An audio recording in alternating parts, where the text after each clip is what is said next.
ಕ್ರಿಸ್ಮಸ್ನ ರಾತ್ರಿ. ಆಫೀಸ್ ಪೂರ್ತಿಯಾಗಿ ಹೊಳಿತಾ ಇತ್ತು. ಲೈಟ್ಸು, ರಿಬ್ಬನ್ಸು, ಬೆಲ್ಸು, ಪ್ರತಿ ಮೂಲೆನೂ ಬೆಳಕು ಮತ್ತೆ ರಹಸ್ಯದೊಂದಿಗೆ ತುಂಬಿಕೊಂಡಿತ್ತು. ಈ ಎಲ್ಲ ಅಲಂಕಾರದ ಜೊತೆ ಒಂದು ಮೌನನೂ ಇತ್ತು.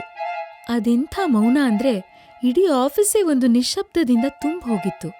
ನತಾಶಾ, ಸಮೀರ್ ಮತ್ತೆ ಕಬೀರ್ ದಿನದ ಹಾಗೆ ಆಫೀಸಿಗೆ ಬಂದ್ರು. ಅವ್ರ ಆಫೀಸಿಗೆ ಕಾಲಿಟ್ಟಾಗ ಇಡೀ ಫ್ಲೋರ್ ಖಾಲಿಯಾಗಿತ್ತು. ಕುರ್ಚಿಗಳು ಖಾಲಿಯಾಗಿತ್ತು. ಡೆಸ್ಕ್ ಮೇಲೆ ಯಾರೂ ಇರ್ಲಿಲ್ಲ. ನತಾಶಾ ಗಾಬರಿ ಆದ್ಲು. ಇದೇನಿದು, ಆಫೀಸ್ ಖಾಲಿಯಾಗಿದೆ? ಸಮರ್ ನಗಕ್ ಶುರು ಮಾಡ್ದ. ಅರೆ ನತಾಶಾ, ನೀನ್ ಮಾತಾಡೋ ರೋಗ ಇನ್ನೂ ಹೋಗಿಲ್ವಾ ನಿಂಗೆ? ನತಾಶಾಗೆ ಕೋಪ ಬಂತು. ಏನ್ ಹೇಳ್ತಿದ್ಯಾ? ಕಬೀರ್ ನಗ್ತಾ ಹೇಳಕ್ ಶುರು ಮಾಡ್ದ.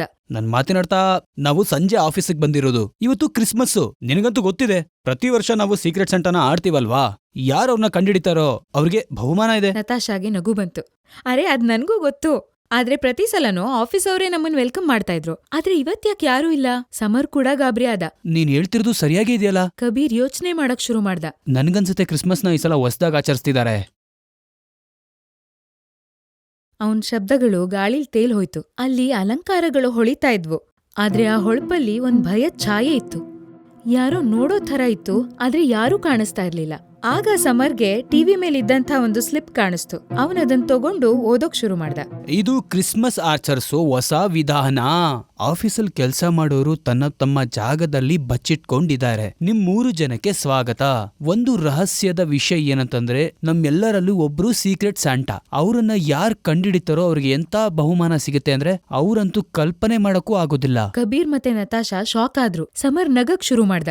ನಿಜ ಹೇಳಿ, ನಿಮ್ಮಿಬ್ರಲ್ಲಿ ಯಾರಾದ್ರೂ ಸೀಕ್ರೆಟ್ ಸ್ಯಾಂಟಾನಾ? ನತಾಶಾ ನಗ್ತಾ ಹೇಳ್ತಾಳೆ, ಅದ್ಭುತ, ಇವಾಗ್ಲಾದ್ರೂ ಹುಡುಗಾಟ ಬಿಡು. ಅವಾಗ ಬಾಗ್ಲು ಓಪನ್ ಆಯ್ತು. ಹೊರಗಡೆಯಿಂದ ಒಬ್ಳು ಹುಡುಗಿ ಬಂದ್ಲು. ತಾನ್ಯಾ ಹೊಸ್ದಾಗ್ ಜಾಯಿನ್ ಆಗಿದ್ಲು. ತಾನ್ಯಾ 4 ಕಡೆ ನೋಡಿದ್ಲು. ಇಲ್ಲಿ ನಮ್ಮನ್ ಬಿಟ್ಟು ಬೇರೆ ಯಾರೂ ಇಲ್ವಲ್ಲ? ನೀನ್ ಹೊಸಬ್ಳು ತಾನ್ಯಾ. ನಮ್ಮ ಆಫೀಸಲ್ಲಿ ಯಾವಾಗ್ಲೂ ಸೀಕ್ರೆಟ್ಸ್ ಅಂತ ಇರತ್ತೆ. ಕಬೀರ್ ನಗ್ತಾ ಹೇಳ್ದ. ನಮ್ಮೆಲ್ಲರಲ್ಲೂ ಒಬ್ರು ಯಾರೋ ಒಬ್ಬ ಸೀಕ್ರೆಟ್ ಸ್ಯಾಂಟಾ ಆಗಿರ್ತಾರೆ. ಅದೇ ಯಾರು ಬಚ್ಚಿಟ್ಕೊಂಡಿದಾರೋ ಅವರು. ತಾನ್ಯಾ ಲೈಟಾಗಿ ಸ್ಮೈಲ್ ಮಾಡಿದ್ಲು. ಆದ್ರೆ ಅವಳ ಕಣ್ಣು ಏನನ್ನೋ ಹುಡುಕ್ತಾ ಇತ್ತು. ಆಫೀಸಲ್ಲಿದ್ದ ಹೊಳಪು ಅವಳ ಭಯನ ಮುಚ್ಚಿಡಕ್ಕಾಗ್ಲಿಲ್ಲ. ಸ್ವಲ್ಪ ಹೊತ್ತಾದ್ಮೇಲೆ 4 ಜನರ ಗಮನ ಒಂದ್ ಟೇಬಲ್ ಮೇಲೆ ಹೋಯ್ತು. ಅಲ್ಲಿ 4 ಕವರ್ಗಳಿತ್ತು. ಎಲ್ಲಾದ್ರಲ್ಲೂ ಒಂದೇ ಲೈನ್ ಬರ್ದಿತ್ತು, ಇನ್ಸ್ಪೆಕ್ಷನ್ ಟು ನೈಟ್. ಸಮರ್ ಆ ಕವರ್ ತಗೊಂಡ. ಈ ಹ್ಯಾಂಡ್ ರೈಟಿಂಗು ತುಂಬಾ ವಿಚಿತ್ರವಾಗಿದೆಯಲ್ಲ. ಮೌನ ಇದ್ದಕ್ಕಿದ್ದ ಹಾಗೆ ಇನ್ನೂ ಜಾಸ್ತಿ ಆಯ್ತು. ಯಾವ್ದೋ ಕತ್ಲೆ ಕೋಣೆನ ಪ್ರವೇಶ ಮಾಡ್ದಾಗ ಅನಿಸ್ತಾ ಇತ್ತು. ಆಗ ಇದ್ದಕ್ಕಿದ್ದ ಹಾಗೆ ಲೈಟ್ಸ್ ಎಲ್ಲ ಡಿಮ್ ಆಯ್ತು. ಟೇಬಲ್ ಮೇಲೆ ಒಂದು ಕೆಂಪು ಗಿಫ್ಟ್ ಬಾಕ್ಸ್ ಇಟ್ಟಿದ್ರು. ನತಾಶಾ ಅದನ್ ತೆಗಿತಾಳೆ. ಒಳಗಡೆ ಕಟ್ಟಾಗಿರೋ ಒಂದು ಕೈ ಇತ್ತು. ಅವಳು ಕಿರ್ಚ್ಕೊಂಡ್ಲು. ಸಮರ್ ಮತ್ತೆ ಕಬೀರ್ ಹಿಂದಕ್ ಹೋದ್ರು. ತಾನ್ಯಾಗೆ ಉಸಿರೇ ಬರ್ಲಿಲ್ಲ. ಇದಂತೂ ಕಟ್ಟಾಗಿರೋ ಕೈ. ಕಬೀರ್ ಹೆದರ್ಕೊಂಡ್ ಹೇಳ್ದ, ಖಂಡಿತ ಯಾರೋ ನಮ್ಮನ್ನ ಎದುರ್ಸಕ್ಕೆ ಮಾಡಿದ್ದಾರೆ. ಅದು ನಕಲಿ ಆಗಿರುತ್ತೆ. ಸಮರ್ ಅದನ್ನ ಕೈಗೆತ್ಕೊಂಡ್ ನೋಡ್ದ. ಅದ್ರಿಂದ ಅವಾಗಷ್ಟೇ ಕಟ್ಟಾಗಿರೋ ಹಾಗೆ ರಕ್ತ ತೊಟ್ಟಿಗ್ತಾ ಇತ್ತು. ಇಲ್ಲ, ಇದು ಅಸಲಿ. ತಾನ್ಯಾ ಕಿರ್ಚ್ಕೊಂಡ್ಲು. ಆಗ ಕಬೀರ್ ಇನ್ನೊಂದ್ ಬಾಕ್ಸ್ನ ನೋಡ್ದ. ಅದ್ರ ಮೇಲೆ ಅವನ ಹೆಸರೇ ಬರ್ದಿತ್ತು. ನಡುಗ್ತಾ ಇರೋ ಕೈಗಳಿಂದ ಅವನದನ್ನ ತೆಗ್ದ. ಒಳಗಡೆ ಕಟ್ಟಾಗಿರೋ ಒಂದು ಬೆರಳಿತ್ತು. ಆ ಕಟ್ಟಾಗಿರೋ ಬೆರಳಲ್ಲಿ ಒಂದು ರಕ್ತದಿಂದ ತುಂಬಿರೋ ಉಂಗ್ರಾನೂ ಇತ್ತು. ಕಬೀರ್ ಹೆದರ್ಕೊಂಡು ಹಿಂದೆ ಹೋದ. ಇದಂತೂ ಇದು ಬಾಸ್ನ ಉಂಗ್ರ. ಇದು ಬಾಸ್ನ ಉಂಗ್ರ. ನತಾಶಾ ಅಳಕ್ ಶುರು ಮಾಡಿದ್ಲು. ಓ ಮೈ ಗಾಡ್, ಇದೇನಾಗ್ತಿದೆ ಇಲ್ಲಿ? ಆಗ ಸಮರ್ ಕಿರ್ಚ್ಕೋತಾನೆ. ಇದ್ರ ಅರ್ಥ ಬಾಸು ಸತ್ತೋಗಿದ್ದಾರೆ. ನತಾಶಾ ಹೆದರ್ಕೊಂಡ್ ಹೇಳಿದ್ಲು, ಇಲ್ಲೇನೋ ವಿಚಿತ್ರ ಅನ್ನಿಸ್ತಾ ಇದೆ. ನಾವಾದಷ್ಟು ಬೇಗ ಇಲ್ಲಿಂದ ಹೊರಟೋಗ್ಬೇಕು. 4 ಜನನು ಹೊರಗಡೆ ಓಡೋದಕ್ ಪ್ರಯತ್ನ ಮಾಡಿದ್ರು. ಆದ್ರೆ ಎಲ್ಲಾ ಬಾಗ್ಲುಗಳು ಲಾಕ್ ಆಗಿದ್ವು. ಮೆಟ್ಲು ಪೂರ್ತಿ ಕತ್ಲೆ ಆವರಿಸ್ಕೊಂಡಿತ್ತು. ಫೋನ್ ಕೂಡ ಡೆಡ್ ಆಗಿತ್ತು. ಕೇವಲ ಕತ್ಲೆ ತುಂಬಿಕೊಂಡಿತ್ತು. ಮತ್ತೆ ಒಂದು ನಿಶ್ಶಬ್ದ. ಅದು ಮನುಷ್ಯರ ಹಾಗೆ ಕಾಣಿಸ್ತಾ ಇರ್ಲಿಲ್ಲ.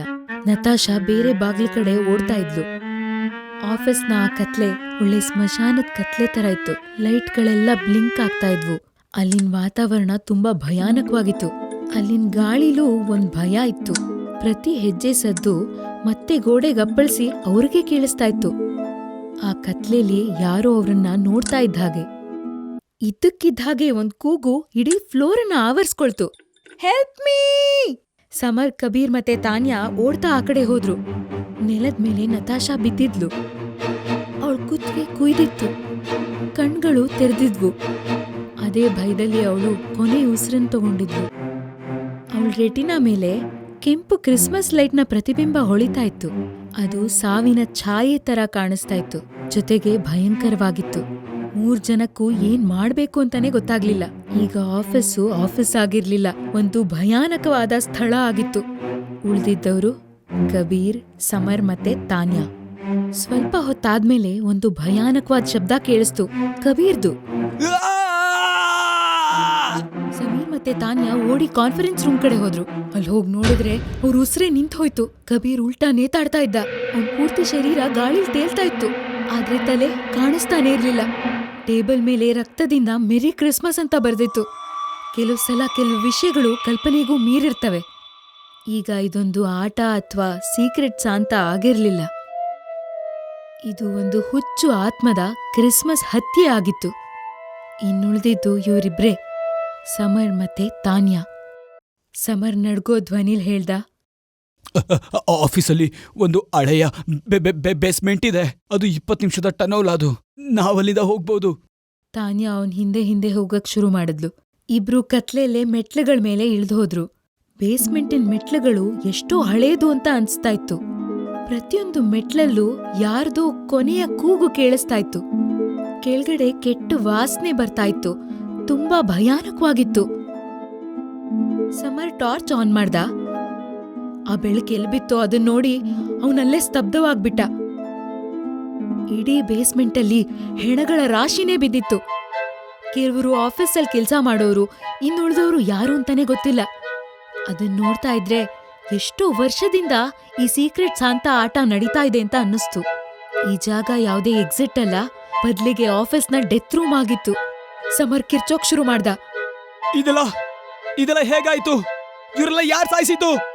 ತಾನ್ಯಾ ಅವನ್ ಹಿಂದೆ ನಿಂತಿದ್ಲು. ಆದ್ರೆ ಈಗ ಅವಳ ಮುಖ ಶಾಂತವಾಗಿರ್ಲಿಲ್ಲ. ಅವಳ ಕಣ್ಣು ಪೂರ್ತಿ ಕಪ್ಪಾಗಿತ್ತು. ಮುಖ ವಿಕೃತವಾಗಿ ಬದಲಾಗ್ತಾ ಇತ್ತು. ಮುಖದ ಮೇಲೆ ವಿಚಿತ್ರವಾದ ಕಲೆಗಳಾಗೋಕ್ ಶುರುವಾಯ್ತು. ತಾನ್ಯಾಳ ಧ್ವನಿ ವಿಚಿತ್ರವಾಗಿ ಕೇಳ್ಸಕ್ ಶುರುವಾಯ್ತು. 1 ವರ್ಷದ ಹಿಂದೆ ನಿಂಗೆ ರಾಹುಲ್ ನೆನ್ಪಿದಾನಲ್ವಾ? ಸಮರ್ ನಡ್ಗೋಕ್ ಶುರು ಮಾಡ್ದ. ಯಾವ ರಾಹುಲ್? ತಾನ್ಯಾಳ ಧ್ವನಿ ಒಬ್ಬ ರಾಕ್ಷಸನ್ ಧ್ವನಿ ತರ ಆಯ್ತು. ಅದೇ, ಒಬ್ಬ ಸೀದಾ ಸಾದಾ ಹುಡ್ಗ. ನೀವೆಲ್ರೂ ಅವನನ್ನ ಸೀಕ್ರೆಟ್ ಸಾಂತಾದಲ್ಲಿ ಇನ್ಸಲ್ಟ್ ಮಾಡಿದ್ರಲ್ಲ, ಅವನ್ಗೆ ತೊಂದ್ರೆ ಕೊಟ್ಟಿದ್ರಿ, ಹಾಗೆ ಅವನನ್ನ ಆಡ್ಕೊಂಡು ನಗ್ತಾ ಇದ್ರಿ. ಸಮರ್ಗೆ ಭಯ ಹೆಚ್ಚಾಯ್ತು. ನಿನಗಿದೆಲ್ಲ ಹೇಗ್ ಗೊತ್ತು? ತಾನ್ಯಾ ಮುಗುಳ್ ನಗಕ್ ಶುರು ಮಾಡಿದ್ಲು. ಆ ನಗು ತುಂಬಾ ಭಯಾನಕವಾಗಿತ್ತು. ಯಾಕೆಂದ್ರೆ ನಾನು ತಾನ್ಯಾ ಅಲ್ಲ. ಅವಳ ಮುಖತ್ವಚೆ ವಿಕಾರವಾಗಿತ್ತು. ಅವಳ ಮೂಳೆಗಳೆಲ್ಲ ಕಾಣಿಸ್ತಾ ಇತ್ತು. ಕಣ್ಣು ಪೂರ್ತಿ ಕೆಂಪಗಾಗಿತ್ತು. ನಾನು ರಾಹುಲ್ನ ತಂಗಿ ತಾನ್ಯಾ ಅಲ್ಲ. ನಾನು ಅವನ ಸತ್ತಿರೋ ತಂಗಿ ತಾನ್ಯಾ. ಗೊತ್ತಾಯ್ತಾ? ನಮ್ಮಣ್ಣನ ಸಾವಿನ ನೋವನ್ನ ನನ್ಗೆ ತಡ್ಕೊಳಕ್ಕಾಗ್ಲಿಲ್ಲ. ಅದಕ್ಕೆ ನಾನು ಸತ್ತೋದೆ. ಅವಳ ಧ್ವನಿ ಇವಾಗ ಮನುಷ್ಯರ ಹಾಗಿರ್ಲಿಲ್ಲ. ಅವಳು ರಾಕ್ಷಸಿಯಾಗಿದ್ಲು. ಅವಳ ಧ್ವನಿ ತುಂಬಾನೇ ವಿಕಾರವಾಗಿತ್ತು. ಆದ್ರೆ ನಾನೀಗ ವಾಪಸ್ ಬಂದಿದ್ದೀನಿ, ನಿಮ್ಮೆಲ್ರಿಗೂ ಗಿಫ್ಟ್ ಕೊಡೋದಕ್ಕೆ. ನೀನೇ ಇದ್ರಲ್ಲಿ ಕೊನೆಯವನು. ನೀನ್ ಯಾವ್ದೇ ಕಾರಣಕ್ಕೂ ಆಫೀಸಿಗೆ ಹೋಗಕ್ಕಾಗಲ್ಲ. ನಾನೇ ಆ ಸೀಕ್ರೆಟ್ ಸಾಂತಾ. ಅವಳ ಕೊನೆ ಮಾತನ್ನ ಈಗ ಹೇಳ್ತಾಳೆ. Death Santa. ನಿಮ್ಮೆಲ್ಲರನ್ನೂ ಸಾಯಿಸಕ್ಕೆ ವಾಪಸ್ ಬಂದಿದ್ದೀನಿ. ಇದಕ್ಕಿದ್ದ ಹಾಗೆ ಬೇಸ್ಮೆಂಟಿನ ಲೈಟ್ಗಳೆಲ್ಲ ಕೆಂಪಾಗೋದಕ್ ಶುರುವಾಯ್ತು. ಎಲ್ಲಾ ಹೆಣಗಳು ಸ್ವಲ್ಪ ಸ್ವಲ್ಪನೇ ಚಲಿಸೋದಕ್ ಶುರು ಮಾಡಿದ್ವು. ಆ ಇಡೀ ರೂಮು ಸಾವಿನ ಕೋಣೆ ಹಾಗೆ ಭಾಸ ಆಗ್ತಾ ಇತ್ತು. ಸಮರ್ ಹಿಂದಕ್ ಹೋಗಕ್ ಶುರು ಮಾಡ್ದ. ಆದ್ರೆ ತಾನ್ಯಾ ಈಗ ಸೇಡ್ ತೀರ್ಸ್ಕೊಳ್ಳೋದಕ್ ಬಂದಿದ್ಲು. ಕಣ್ಣು ರಕ್ತದಂತೆ ಕೆಂಪಾಗಿತ್ತು. ಮುಖ ಪೂರ್ತಿ ಕಪ್ಪಾಗಿತ್ತು. ಅವಳು ಒಂದೊಂದೇ ಹೆಜ್ಜೆ ಮುಂದೆ ಇಡಕ್ ಶುರು ಮಾಡಿದ್ಲು. ಇನ್ನು ಸೀಕ್ರೆಟ್ ಸಾಂತಾದು ಕೊನೆ ಗಿಫ್ಟು ಬಾಕಿ ಇದೆ. ಸಮರ್ಗೆ ತುಂಬಾನೇ ಭಯ ಆಗಕ್ ಶುರು ಆಯ್ತು. ಅವನು ಒಂದು ಕಲ್ಲು ತರ ನಿಂತು ಬಿಟ್ಟ. ತಕ್ಷಣ ಅವನು ಓಡೋದಕ್ ಶುರು ಮಾಡ್ದ. ಆದ್ರೆ ಒಂದು ಕಪ್ಪು ನೆರಳು ಅವನ್ ಕಾಲನ್ನ ಸುತ್ಕೊಳ್ತು. ಮುಂದಿನ ಕ್ಷಣದಲ್ಲೇ ಬೇಸ್ಮೆಂಟ್ ಅಲ್ಲಿ ಒಂದು ಕೊನೆಯ ಕೂಗು ಕೇಳಿಸ್ತು. ಸಮರ್ದು. ಆಮೇಲೆ ಪೂರ್ತಿ ಮೌನ. ಆ ರಾತ್ರಿ ಆದ್ಮೇಲೆ ಯಾರೂ ಆಫೀಸ್ ಬೇಸ್ಮೆಂಟ್ಗೆ ಕಾಲಿಡ್ಲಿಲ್ಲ. ಯಾಕೆಂದ್ರೆ ಅಲ್ಲಿ ತಾನ್ಯಾಳ ನಗು ಇವತ್ತಿಗೂ ಕೇಳ್ಸತ್ತೆ. ಪ್ರತಿ ವರ್ಷನೂ ಕ್ರಿಸ್ಮಸ್ ಈವ್ ದಿನ 9th ಫ್ಲೋರಿನ ಲೈಟ್ಗಳು ತಾನಾಗೆ ಹತ್ಕೊಳತ್ವೆ. ಬಹುಶಃ ಯಾವುದೋ ಸೀಕ್ರೆಟ್ ಸಾಂತಾ ಇವತ್ತೂ ಅವ್ರನ್ನೆಲ್ಲ ಕಾಯ್ತಾ ಇದ್ದಾನೆ ಅನ್ಸತ್ತೆ. ಮತ್ತೆ ಹೊಸ್ದಾಗ್ ಸೇರ್ಕೊಳ್ಳೋ ಪ್ರತಿ ಕೆಲ್ಸಗಾರನ್ಗೂ ಮೊದಲನೇ ದಿನ ಒಂದು ಕೆಂಪು ಚೀಟಿ ಸಿಗತ್ತೆ. Inspection tonight.